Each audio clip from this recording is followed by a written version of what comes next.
लगता है president Trump को कि $100,000 का फी इम्पोज करने पे क्या यूएस की इकोनॉमी ग्रो करने लगेगी?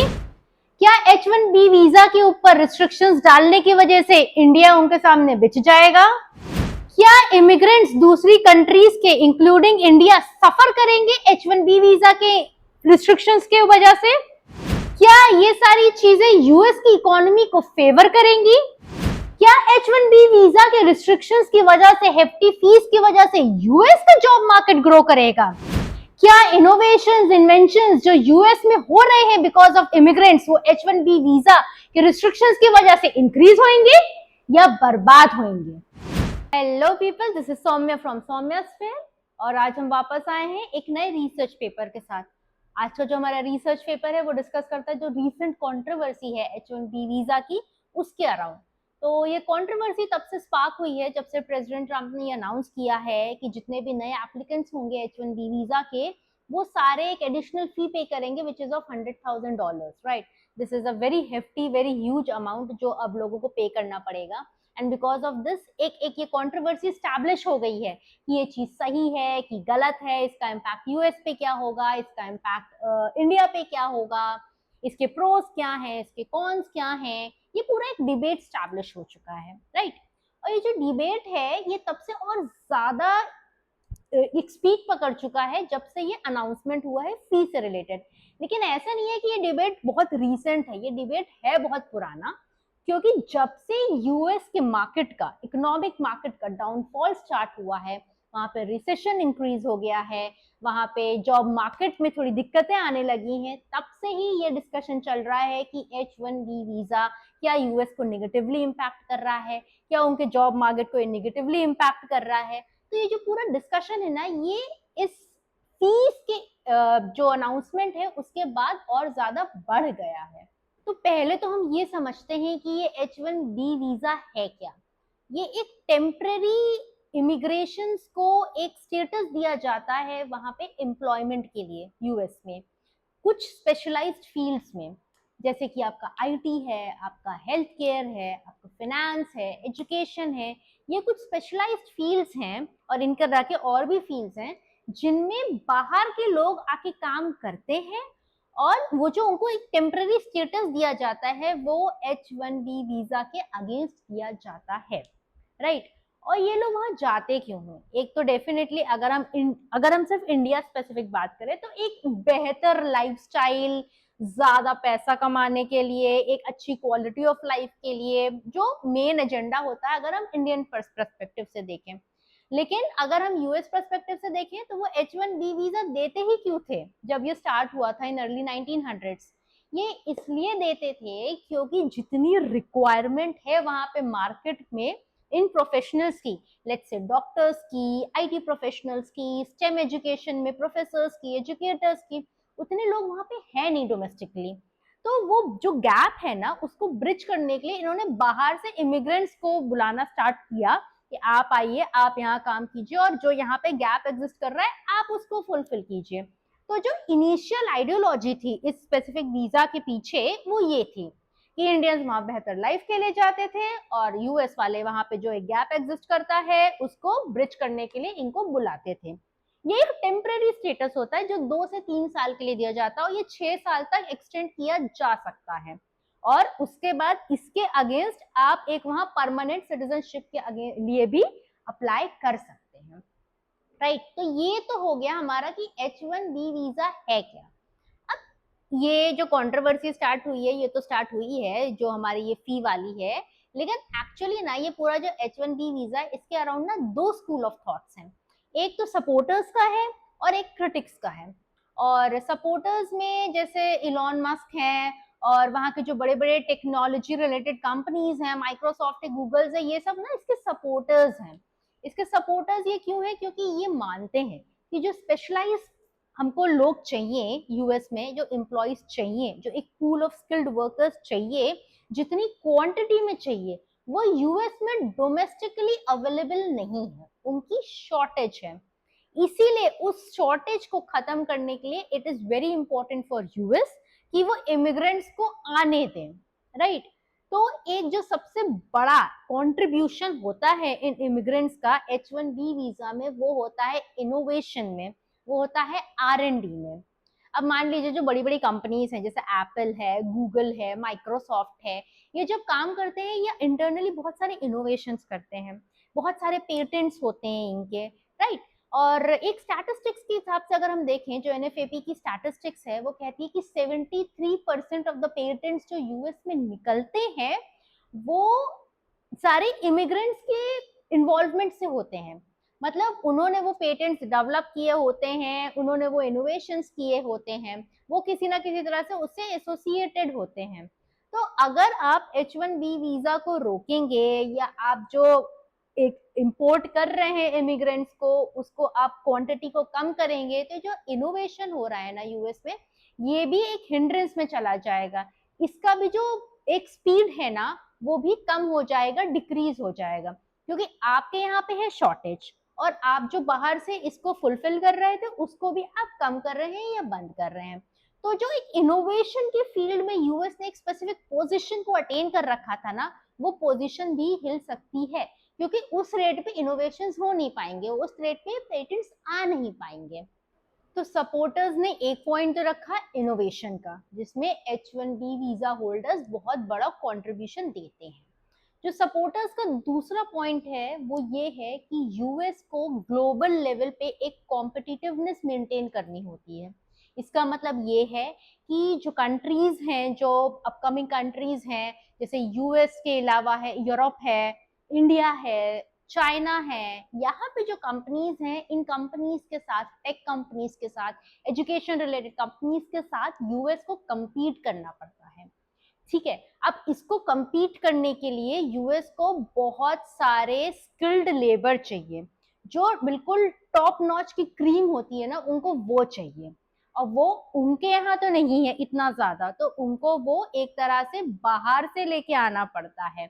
और वो बाहर से कैसे आता है? वो आता है H1B वीजा से, राइट। एक स्टैटिस्टिक्स है US Bureau of Labor Statistics का, जो कहता है कि यूएस में hundreds and thousands of specialised and skilled employees की एक डेफिशिएंसी है, एक कमी है, जिसको H1B वीजा होल्डर्स ही फुलफिल करते हैं।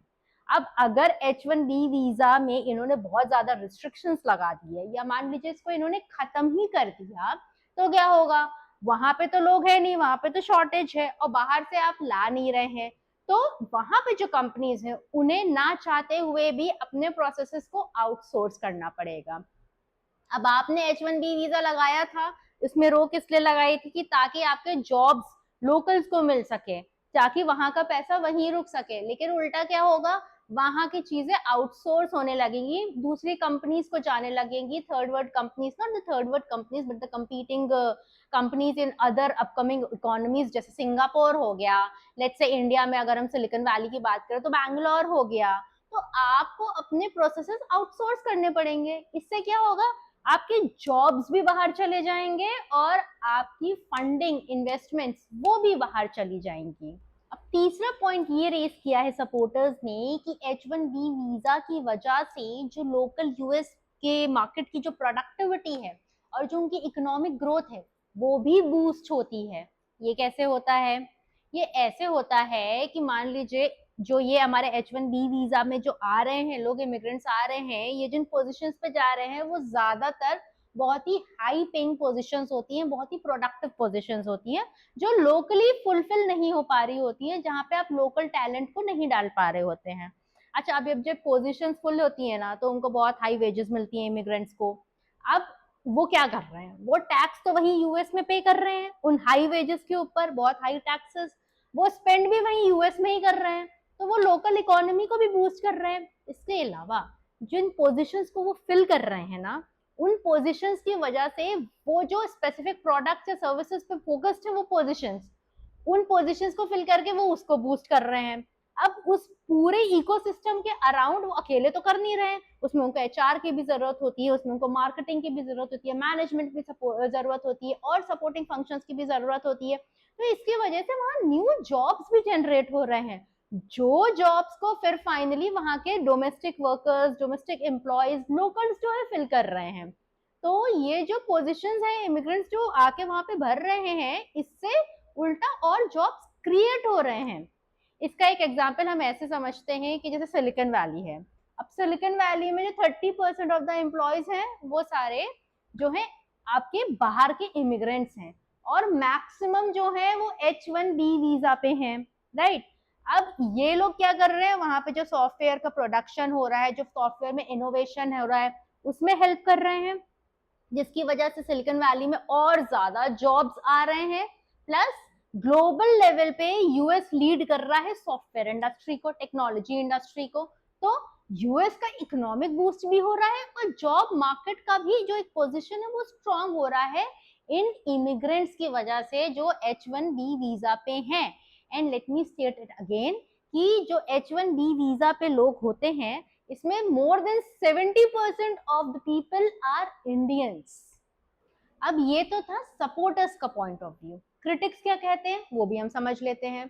तो क्रिटिक्स बोलते हैं कि ये जो H1B वीजा के जो इमिग्रेंट्स आ रहे हैं जिसके अगेंस्ट, वो ना वहां के जॉब मार्केट्स में बहुत ज्यादा एक कंपटीशन क्रिएट कर रहे हैं। जो जॉब्स वहां अवेलेबल हैं उनको आके ये H1B वीजा वाले ले रहे हैं, और जो वहां पे डोमेस्टिक वर्कर्स हैं, एम्प्लॉयज हैं, उनको वो जॉब्स नहीं मिल रहे हैं। तो एक कंपटीशन, अनवांटेड कंपटीशन क्रिएट हो रहा है जॉब मार्केट में। एक तो वो ये कहते हैं। सेकेंड पॉइंट वो ये कहते हैं कि ये जो इमिग्रेंट्स हैं ये मार्केट वैल्यू से कम वेजेस पे भी काम कर देते हैं। इस वजह से जो वहां पे जो एक जॉब मार्केट में जो वेजेस एस्टैब्लिश्ड हैं वो सप्रेस हो रही हैं, वो कम हो रही हैं, उनको सस्ता एम्प्लॉय मिल रहा है। तीसरी चीज वो ये कहते हैं कि अगर ऐसा सिनेरियो आता है जब आपको फेवर करना होगा जिन इन कंपनीज को, तो क्योंकि ये इन स्पेसिफिक एम्प्लॉयज को, इमिग्रेंट्स को लेके आ रहे हैं, तो ये इनको फेवर करेंगे ओवर द डोमेस्टिक एम्प्लॉयज। इसके अलावा जो एक सबसे बड़ा उनका प्रॉब्लम है वो ये है कि जब ये यहाँ आके सेटल हो रहे हैं इमिग्रेंट्स, तो over a long period of time ये अप्लाई करेंगे परमानेंट सिटीजनशिप के लिए, और इनको परमानेंट सिटीजनशिप मिलती भी है। हालांकि बहुत लंबी लाइन होती है, बहुत टाइम लगता है, लेकिन मिलती है। तो इनके बच्चे और एक बहुत डिकेड्स के लिए एक बहुत तगड़ा कंपटीशन क्रिएट हो जा रहा है वहां के जॉब मार्केट में, वहां पे वेजेस के लिए, वहां पे एक तरह से एग्जिस्टेंस के लिए, बिकॉज ऑफ दीज इमिग्रेंट्स। अच्छा, तो प्रेसिडेंट ट्रम्प ने जो ये एडिशनल फी इम्पोज करने के लिए बोला है, अनाउंस किया है, जो न्यू एप्लीकेंट्स पे अब इम्पोज हो रही है 21 सितंबर 2025 से, तो इसको इस तरह से देखा जा रहा है कि एक तरह से प्रेसिडेंट ट्रम्प चाहते हैं कि जो इमिग्रेंट्स जा रहे हैं H1B वीजा के अगेंस्ट, जिसमें से as we know 70%, more than 70% are Indians, वो उनको रोकना चाहते हैं। तो हम एक ऐसा सिनेरियो इमेजिन करते हैं कि वो बहुत कम इनटेक कर देते हैं H1B वीजा के अगेंस्ट लोगों की, स्पेसिफिकली इंडियंस की, क्योंकि मैक्सिमम नंबर इंडियंस का है। या ऐसा मान लेते हैं कि वो बिल्कुल इसको खत्म ही करना चाहते हैं, तो क्या एक सिनेरियो बनेगा। अच्छा, पहले इसके ना थोड़ी स्टैटिस्टिक्स समझ लेते हैं हम इससे रिलेटेड। हर साल 85,000 एम्प्लॉयज को यूएस लेता है अगेंस्ट H1B वीजा, 85,000 एम्प्लॉयज, जिसमें से 70% इंडियंस हैं। इसके अलावा री इशू भी किया जाता है 3 साल बाद, तो वो 85,000 के ऊपर भी बहुत एक बड़ा नंबर होता है इमिग्रेंट्स का। उसके अलावा बहुत सारे लोगों ने 6 साल बाद परमानेंट सिटीजनशिप के लिए भी एक एप्लीकेशन दी होती है, उनमें से भी कुछ फाइनलाइज होते हैं। ये सब में बहुत बड़ा मोर देन 70% का जो इन्वॉल्वमेंट है वो इंडियंस का है। तो इतने लोगों को खपाने की एक एक सिनेरियो है, एक इकोसिस्टम एग्जिस्ट करता है यूएस में। अगर यूएस इसको बंद कर देता है या इसको बहुत कम कर देता है, तो इसमें हमें ये देखना पड़ेगा कि ये जो इतने लोग जो खप रहे थे ये जाते कहाँ थे। ये ज्यादातर लोग स्टेम फील्ड में होते थे, साइंस, एजुकेशन, आपका टेक्नोलॉजी, हेल्थ केयर, इन फील्ड्स में ये सब खप रहे थे। अगर हम यूएस के नेशनल साइंस फाउंडेशन की स्टैटिस्टिक्स को देखें तो वो ये कहते हैं कि हर साल यूएस में 65,000 बैचलर्स डिग्रीज अवार्ड की जाती हैं वहां पे लोकल्स को in the field of computer science. लेकिन यूएस ब्यूरो ऑफ लेबर बोलता है कि हर साल अगले 10 साल तक करीब 4 लाख जॉब्स जनरेट होंगे कंप्यूटर साइंस से रिलेटेड, अराउंड कंप्यूटर्स। तो इसको अगर यूएस लोकल्स के साथ फिल करना चाहता है तो कोई मतलब ही नहीं बनता कि कहाँ आप एक साल में सिर्फ 65,000 नए डिग्री होल्डर्स को लेके आ रहे हैं और आपकी जरूरत हर साल 4 लाख एम्प्लॉयज की है। तो अनटिल एंड अनलेस आप इमिग्रेंट्स को नहीं आने देंगे तब तक आप उसको फुलफिल कर ही नहीं पाएंगे। अगर आप उसको फुलफिल करना भी चाहते हैं तो आपको अपने यंगर जनरेशन को बहुत ही नीचे से स्टार्ट करवाना पड़ेगा, ट्रेनिंग देना, और उस जनरेशन को यहां तक लाने में कम से कम 15 से 20 साल तो लगेंगे ही लगेंगे। तो अभी अगले 10, 12, 15 साल तक तो आप बहुत ज्यादा डिपेंडेंट हैं इमिग्रेंट्स के लिए। अगर आपको वर्ल्ड स्टेज पे ग्लोबली इनोवेशन में, साइंस एंड टेक्नोलॉजी में दूसरी कंट्रीज के साथ compete करना है, अपनी इकोनॉमी को ग्रो करवाना है, तो you will have to depend on H1B visa holders. इसके बावजूद एक सिनेरियो ऐसा हम देखते हैं, इमेजिन करते हैं कि यूएस कहता है कि नहीं, हम तो अपने ही लोकल सिटीजन्स को, हमारे ओरिजिनल जो यूएस के सिटीजन्स हैं उन्हीं को ट्रेन करेंगे और अगले 15, 20, 25 साल तक वो कंटिन्यूअसली बहुत ज्यादा इन्वेस्टमेंट करता है स्टेम एजुकेशन में, स्किल डेवलपमेंट में, अपने लोकल सिटीजन्स को। तो शायद उनका H1B वीजा पे डिपेंडेंस कम हो जाए, लेकिन अगले 20-25 साल में।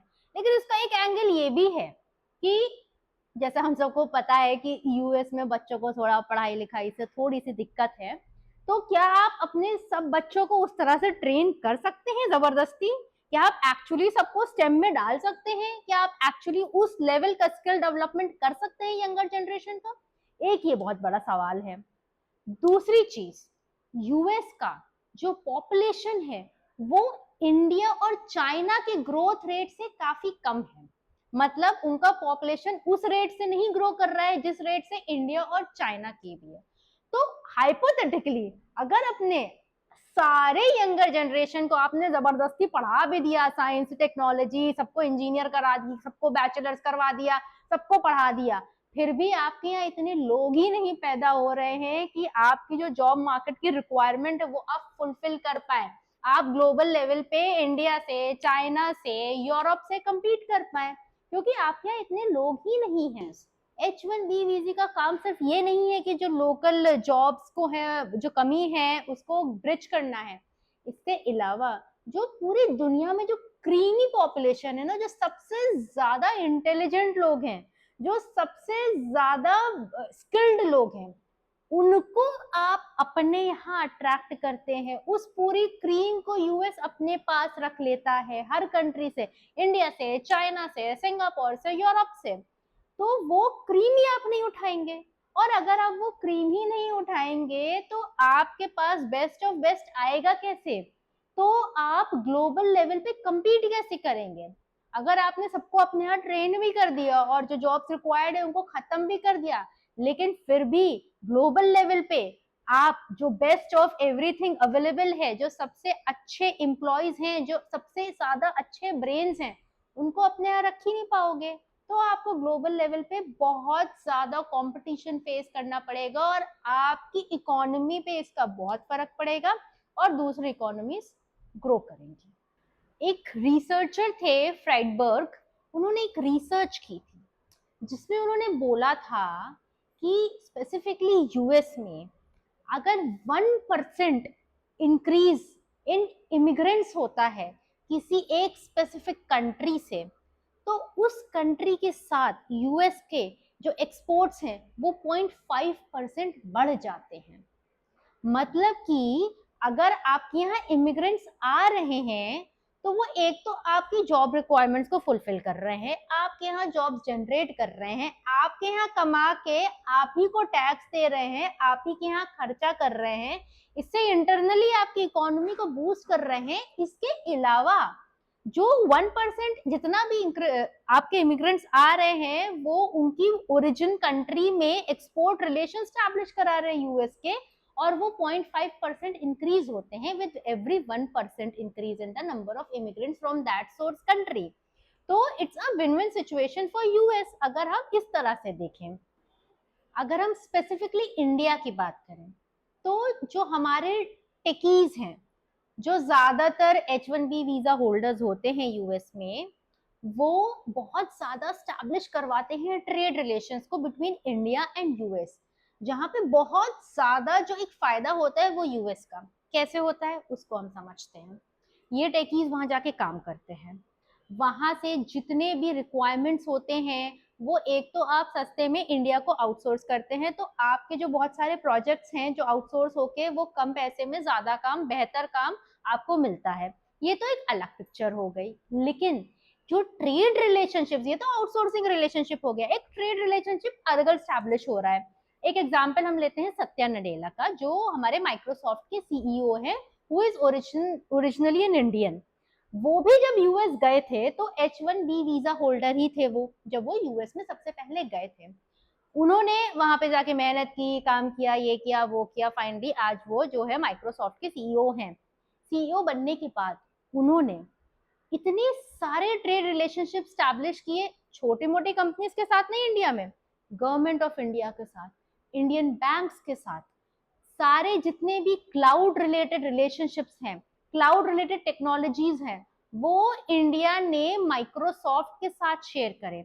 इसकी वजह से फिस्कल ईयर 2024 में माइक्रोसॉफ्ट ने जो रेवेन्यू जनरेट किया सिर्फ इंडिया से, ये जो कोलैप्स गवर्नमेंट ऑफ इंडिया और इंडियन बैंक्स के साथ हुए हैं क्लाउड टेक्नोलॉजी पे, इट वाज 24,000 करोड़ रुपीस, जो कि 18.28% ज्यादा था 2023 के कंपैरिजन में। और 2023 ने भी उन्होंने कोई छोटा मोटा अमाउंट नहीं, 19,000 करोड़ रुपीस का रेवेन्यू जनरेट किया था ट्रेड रिलेशनशिप्स के साथ। ये सारा पैसा अमेरिकन हैंड ऑफ माइक्रोसॉफ्ट को जा रहा है, राइट? तो this is the amount of trade और उससे रिलेटेड इकोनॉमी जो जनरेट कर रहा है इंडिया फॉर यूएस। क्यों? सिर्फ इसलिए क्योंकि हमारा एक बहुत बड़ा हिस्सा H1B वीजा के अगेंस्ट वहां जाकर तो सेटल हो गया है, या सेटल हो रहा है, या इन प्रोसेस है। जो सेकेंड चीज, जो दूसरी चीज इंडिया के H1B वीजा होल्डर्स वहां जाके करते हैं, कर सकते हैं, वो है वहां पे एंटरप्रेन्योर्स जो जाके स्टैब्लिश हो रहे हैं, जो सक्सेसफुल हो रहे हैं, वो वापस इन्वेस्टमेंट अट्रैक्ट करते हैं यूएस में, क्योंकि वो टाइज मेंटेन कर रहे हैं इंडिया के साथ और वो काम कर रहे हैं, स्टैब्लिश कर रहे हैं अपना बिजनेस और सक्सेसफुल हो रहे हैं यूएस में। तो जो रिलेशनशिप स्टैब्लिश हो रहे हैं वो सारा इनोवेशन जो कर रहे हैं वो यूएस में कर रहे हैं, जो कैपिटल इन्वेस्टमेंट्स करवा रहे हैं वो यूएस में करा रहे हैं, जो जॉइंट वेंचर स्टैब्लिश हो रहे हैं वो यूएस में हो रहे हैं। इसका एक बहुत अच्छा एग्जाम्पल है विनोद खोसला का। तो विनोद खोसला जो है वो, अगर नाम आपको याद हो, एक कंपनी हुआ करती थी सन माइक्रो सिस्टम्स करके, which was established in early 1980s। उसमें 3-4 जो कोर फाउंडर्स थे उसमें से एक थे विनोद खोसला, बाकी जो तीनों थे वो थे अमेरिकन सिटीजन्स। इसको एक अच्छी बड़ी कंपनी बना के विनोद खोसला ने फाइनली 1980s में ही, towards the end of 1980s, CEO की पोजीशन से रिजाइन किया, इसको एक अच्छी स्टैब्लिश कंपनी करके। और उसके बाद इन्होंने एक नया वेंचर कैपिटल स्टार्ट किया which is the Khosla venture capital. इस नाम से इन्होंने एक कंपनी खोली। अब ये जो है इन्वेस्टमेंट बेस्ड कंपनी है और ये इन्वेस्ट करती है अलग अलग लेटेस्ट इनोवेटिव टेक्नोलॉजीज में, जैसे कि क्लीन टेक्नोलॉजी हो गई, हेल्थ केयर हो गया, बायोटेक हो गया। ये वेंचर कैपिटल कंपनी खोसला की बिलियंस ऑफ डॉलर्स इन्वेस्ट करती है, जिसकी वजह से इतना ज्यादा इनोवेशन हो रहा है यूएस में। ये अट्रैक्ट करते हैं बिलियंस ऑफ डॉलर्स का investment all over the world से यूएस में, राइट? इस वजह से क्या हो रहा है, यूएस में जॉब्स क्रिएट हो रहे हैं, यूएस की इकोनॉमी स्ट्रेंथन हो रही है, यूएस में इनोवेशंस हो रहे हैं। और ये कौन कर रहा है? ये एक एग्जाम्पल है इंडिया बेस्ड H1B वीजा के अगेंस्ट आए हुए एक एंटरप्रेन्योर का, जिसने वहां पे स्टैब्लिश जरूर खुद को किया, लेकिन फायदा वो सारा यूएस को दे रहा है। तो वो सारा इन्वेस्टमेंट जो अट्रैक्ट कर रहे हैं वो यूएस में ही कर रहे हैं। और ये शुरुआत कहाँ से हुई थी? शुरुआत हुई थी H1B वीजा से। तीसरा सेक्टर जिसमें इंडियंस बहुत ज्यादा कंट्रीब्यूट करते हैं, H1B visa holder Indians US में, वो है हेल्थ केयर सिस्टम। जो उनका हेल्थ केयर है उसमें जो रिक्वायरमेंट है और जो एक्चुअली इनफ्लो है वहाँ के local domestic health care providers के, वो बहुत ज़्यादा कम है। रिक्वायरमेंट बहुत ज़्यादा है, इनफ्लो बहुत कम है। तो ये जो एक ब्रिज करता है वो इंडियन हेल्थ केयर प्रोवाइडर्स ही ब्रिज करते हैं, और इनमें से मैक्सिमम जो होते हैं वो H1B वीजा होल्डर्स होते हैं। अब यूएस में एक ऑर्गेनाइजेशन है, American association of physicians of Indian origin. इसमें अप्रोक्सीमेटली 1,20,000 फिजिशियंस रजिस्टर्ड हैं, जिसमें से मैक्सिमम जो है वो H1B वीजा होल्डर्स हैं। अब ये जो इंडियन ओरिजिन के हेल्थ केयर प्रोफेशनल्स हैं, डॉक्टर्स हैं, ये इंश्योर करते हैं ties between US and India. किस तरह के टाइज? ऐसे टाइज जो इंश्योर करते हैं कि यूएस का हेल्थ केयर सिस्टम चलता रहे। फॉर एग्जाम्पल जेनरिक ड्रग्स की अगर हम बात करें तो एक नाम जो बार बार आता है वो आता है डॉक्टर सुरेश रेड्डी का।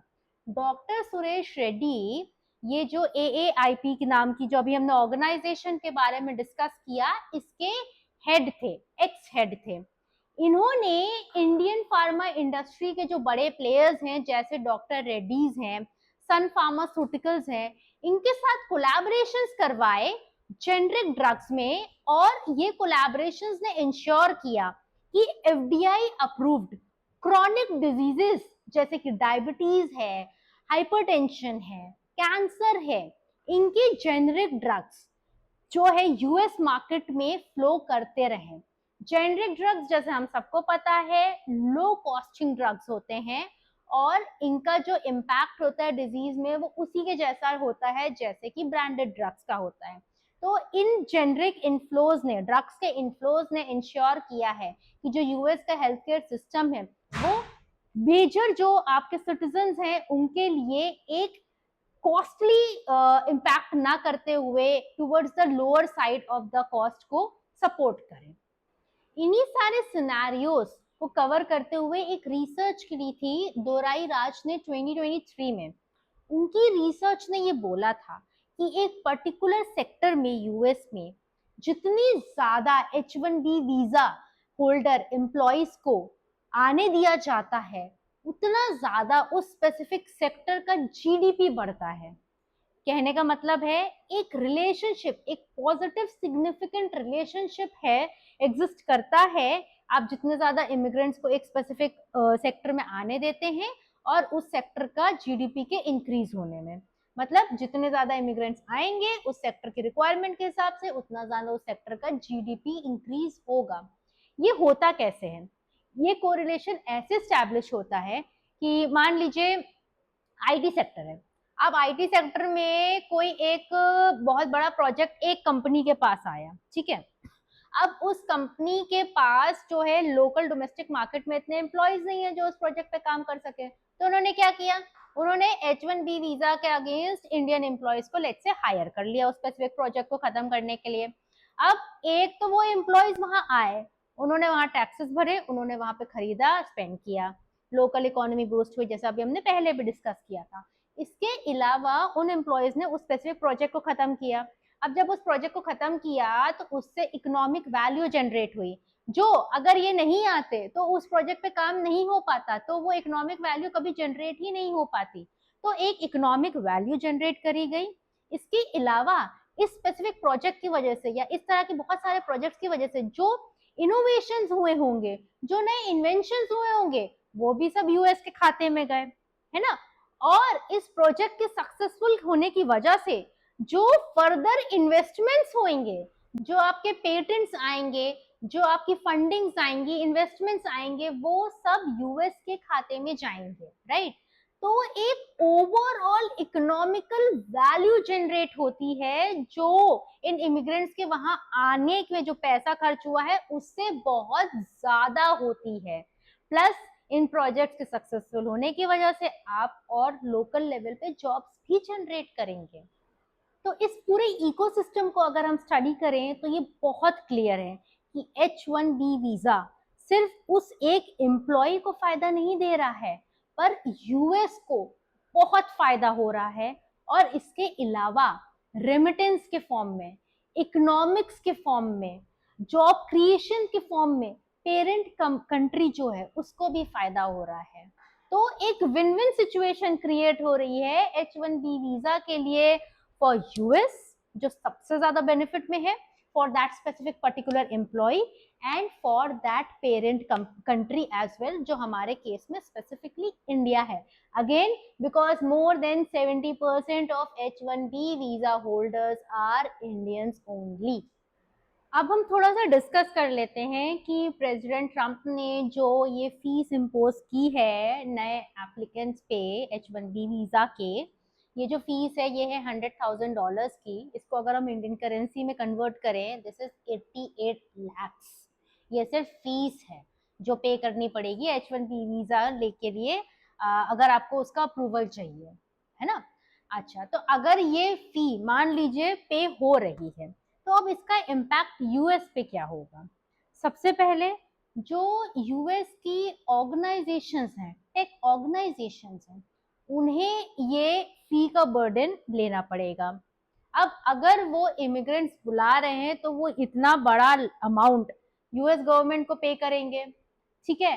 अब ये अमाउंट इतना हेफ्टी है कि इसके अगेंस्ट क्या वो यूएस में ये अमाउंट जो अगर वो जॉब क्रिएशन में स्पेंड करते तो वो बेहतर होता, या फिर ये अमाउंट जो वो यूएस में ही इनोवेशन में स्पेंड करते या एक्सपैंड करने के लिए स्पेंड करते यूएस में ही, तो यूएस को उसका ज्यादा फायदा होता। लेकिन अब ये अमाउंट, इतना बड़ा अमाउंट जो है, उनको यूएस गवर्नमेंट को ही सिर्फ पे करना पड़ेगा।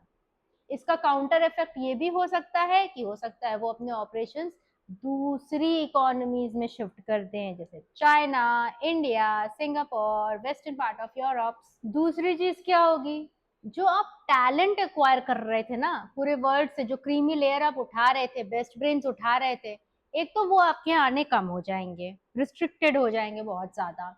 ऊपर से आपके यहाँ पहले ही यूएस में पहले ही जो स्टेम से रिलेटेड जो एक गैप है वो बहुत ज्यादा है लोकल्स में, आपका लोकल पॉपुलेशन वो उठा नहीं पा रहा है। और अब बाहर से जो लोग जा रहे थे, इमिग्रेंट्स जो ब्रिज कर रहा था उस गैप को, अब वो भी कम हो जाएंगे क्योंकि आप कम इमिग्रेंट्स बुलाना स्टार्ट कर देंगे।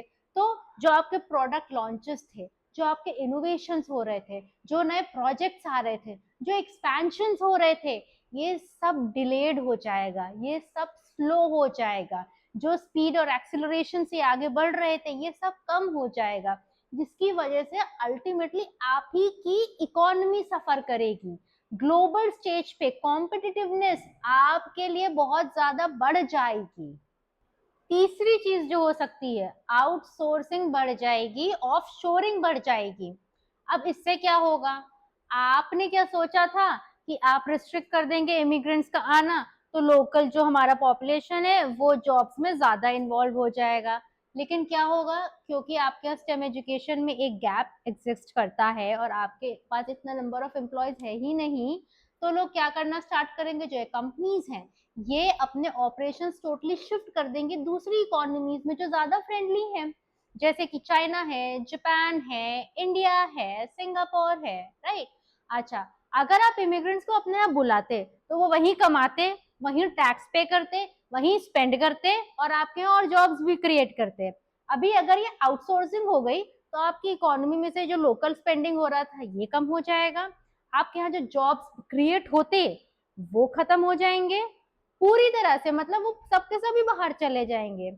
और इसके अलावा जो आपका इकोनॉमिक डेवलपमेंट होता, जो यूएस में इनोवेशंस होते, जो यूएस में इन्वेस्टमेंट्स होते हैं, फंडिंग्स आती, वो सब की सब अब बाहर की इकोनॉमीज में जाने लगेंगी, क्योंकि बहुत सारे ऑपरेशंस इस हेफ्टी फी की वजह से हो सकता है कंपनीज बाहर ही शिफ्ट कर दें। चौथी चीज जो आप कर रहे हैं वो आप डिस्करेज कर रहे हैं अपना इनोवेशंस होने में, अपने यहाँ नए स्टार्टअप्स बिल्ड होने में। कैसे, बहुत सारे जो एंटरप्रेन्योर्स हैं जैसा अभी हमने एक डिस्कस किया था एग्जाम्पल विनोद खोसला का, उस तरह के बहुत सारे इंडियन ओरिजिन के या इमिग्रेंट एंटरप्रेन्योर्स हैं जो इनिशियली H1B वीजा पे आए थे, उन्होंने वहां पे अपने स्टार्टअप स्टैब्लिश किए, उन्होंने और इमिग्रेंट्स को बुलाया, वहां पे लोकल जॉब्स भी जनरेट करे। इन नए इन्वेस्टमेंट्स की वजह से नई फंडिंग्स हुई, नए इनोवेशंस हुए, सब कुछ यूएस में हो रहा था। लेकिन अब इसकी वजह से हो सकता है नए इमिग्रेंट्स जो वहां एंटरप्रेन्योरल जर्नी अपनी स्टार्ट करने जा रहे होंगे वो नहीं जाएंगे, जो नए जॉब्स जनरेट हो सकते थे वो नहीं होंगे, जो नए इन्वेस्टमेंट्स आ सकते थे वो अब नहीं आएंगे। तो आपने लॉन्ग टर्म के लिए अपने ही कंट्री में इनोवेशंस, इन्वेंशंस, जॉब क्रिएशंस को बहुत ज्यादा हिंडर कर दिया है। पांचवी चीज और सबसे इंपॉर्टेंट चीज जो होगी यूएस के साथ, वो होगा brain drain away from US. अभी तक तो यूएस पूरी दुनिया का जो टॉप नॉच टैलेंट था, जो सबसे ज्यादा ब्रेनी लोग थे, इंटेलिजेंट लोग थे, वो सब अपने अट्रैक्ट करता था, बहुत इनोवेशन होता था उनकी वजह से, सारा इन्वेंशन सब वहीं पे हो रहा था। लेकिन अब क्या होगा, ये जो पूरा क्रीमी लेयर था ना, ये दूसरी इकोनॉमीज अट्रैक्ट करना स्टार्ट करेंगी, और इसकी वजह से जो कंपटीशन है ग्लोबल फ्रंट पे वो बढ़ जाएगा, दूसरी इकोनॉमी ज्यादा बेनिफिट होंगी, दूसरी जगहों पे ज्यादा इनोवेशन होंगे, और आपके यहाँ जो टैलेंट आके बस रहा था, जो वर्ल्ड का बेस्ट था, वो अब दूसरी कंट्रीज में सेग्रीगेट हो रहा है, डिस्ट्रीब्यूट हो रहा है, और आपके यहाँ लॉन्ग टर्म में अल्टीमेटली इनोवेशंस कम होंगे और आपकी इकोनॉमी सफर करेगी। इस पूरे डिस्कशन से ये चीज तो क्लियर है कि H1B वीजा के जो इल इफेक्ट्स हैं, इसको हटाने के, इसके यूजेज को कम करने के जो इल इफेक्ट्स हैं, वो यूएस के ऊपर तो बहुत ज्यादा हैं।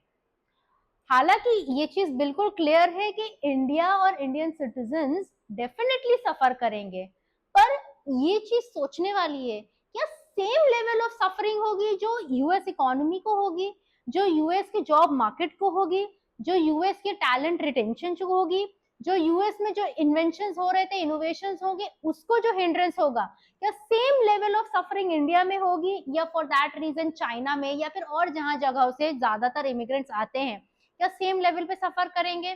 The answer is very clear, उस लेवल पे तो हम सफर नहीं करेंगे। लेकिन इसका जो सबसे बड़ा ड्रॉबैक मिलेगा ओवर अ लॉन्ग रन, वो यूएस को ही फेस करना पड़ेगा। अब वो आप चाहे कम कर दे इनटेक करना H1B वीजा के अगेंस्ट इमिग्रेंट्स को, या इतना बड़ा अनरियलिस्टिक हेफ्टी फीस इम्पोज करना हो, the answer is very clear, long run में यूएस इकोनॉमी विल सफर। तो आज का हमारा डिस्कशन यहीं पे खत्म होता है। This discussion was based on a very interesting recent controversy of H1B visa.